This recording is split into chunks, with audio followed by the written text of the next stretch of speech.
আওয়ামী লীগের সাধারণ সম্পাদক ওবায়দুল কাদেরের ছোট ভাই ও বসুরহাট পৌরসভার সাবেক মেয়র মির্জা কাদেরের নেতৃত্বে নদী থেকে অতিরিক্ত বালু উত্তোলন এবং বন্যার পানির চাপে বসতবাড়ি, দোকানপাট এবং রাস্তাঘাট বিলীন হয়ে যাচ্ছে। প্রায় ১২০ থেকে ১৫০টি বসতবাড়ি সহ পানি উন্নয়ন বোর্ডের একটি ভবনও নদীতে তলিয়ে গেছে। প্রতিদিনই নতুন নতুন জায়গা গ্রাস করছে নদী। নোয়াখালীর কোম্পানিগঞ্জের মুসাপুর ইউনিয়নের চিত্র এটি। এছাড়া ফেনী ছোট নদী ব্রিজের সংযোগ সড়ক ভেঙে ঝুঁকিপূর্ণ হয়ে পড়েছে, ফলে এখানে যানবাহন চলাচল বন্ধ রয়েছে। শিয়া বাটার ও ভিটামিন ই সমৃদ্ধ lily glam beauty soap. Lily, always beautiful. এগুলোতে ছিল মূলত মুসাপুরের যে ছোট বেনী নদী আছে এই নদীটির শাসন করার জন্য, কিন্তু কিছুদিন আগে এই নদীটি অতিরিক্ত জোয়ার এবং বন্যার পানিতে ভেঙে গেছে, যা অলমোস্ট বলা যায় তলিয়ে গেছে।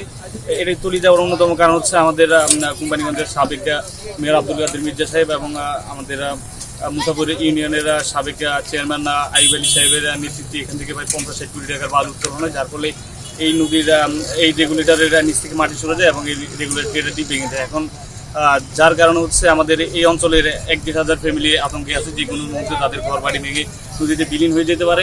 স্থানীয় বাসিন্দারা জানান, স্থানীয় দলীয় ক্যাডার ও ভূমিদস্যুরা মিলে মুসাপুর রেগুলেটরের আশপাশ থেকে অবৈধভাবে অন্তত ৫০ কোটি টাকার বালু উত্তোলন করেছে, যার কারণে এই রেগুলেটরটি ভেঙে গেছে।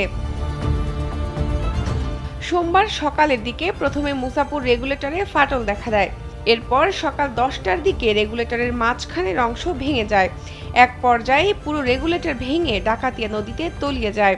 এখানে একটা নদী খনন করে দেয় আর এখানে একটা ড্রেজিং করে বান করে দেয় এখানে, তাহলে ইনশাল্লাহ আমরা মাছটা আমার পুরো ৭ নম্বর এবং মুসাফির পুরো হাজার হাজার ফ্যামিলি হিসাবের বাইরে শুধু ফুল মুসাফিরে চলে যেতে পারে। মুসাফিরে রামপুরে যে গতি অর্থাৎ পশ্চিম সাইডে যে গতিটা আছে, আমাদের পূর্ব সাইড যেটা আগের নদী ছিল তারও পূর্বে এটা ভাঙি ভাঙি মূলত এদিকে এসছে। ক্লোজার হওয়ার পরে এটা ভাঙা বন্ধ হয়েছে, ক্লোজার ভেঙে গেছে, এখন আবার ভাঙা শুরু হয়েছে। গেল ২৪ আগস্ট নোয়াখালীর বন্যার পানি নামাতে কোম্পানিগঞ্জের মুসাপুর রেগুলেটরের ২৩টি গেটের সবগুলো গেট খুলে দেওয়া হয়। ফলে ওই সময়ের কোম্পানিগঞ্জের বন্যা পরিস্থিতির কিছুটা উন্নতি হয়, কিন্তু মুসাপুর রেগুলেটর ভেঙে যাওয়ায় বন্যা পরিস্থিতির অবনতি শুরু হয়। ফলে স্থানীয়দের মাঝে ব্যাপক উৎকণ্ঠা দেখা দিয়েছে। আমরা ইউনুস স্যারের কাছে এমনও বলছি, আমাদের এলাকাবাসীর সকলের আর্তনাদ কান্না রাত্রে আসলে আপনি দেখতে পাবেন যে ঘরে ঘরে এখনো সবাই কি পরিমাণ কান্না করতেছে। এক একজনে ১০০ বছর ১৫০ বছর বসত বিড়া বাহি চলে যেতেছে। স্থানীয়রা বলছেন, এলাকাবাসী টাকা পয়সা দিয়ে এবং স্বেচ্ছাশ্রম দিয়ে নদী ভাঙন রোধে সরকারের সংশ্লিষ্ট দপ্তরের সাথে কাজ করতে প্রস্তুত আছে। সরকার যেন দ্রুত ব্যবস্থা নেয়। শাহনাজ পারভিন, কালবেলা।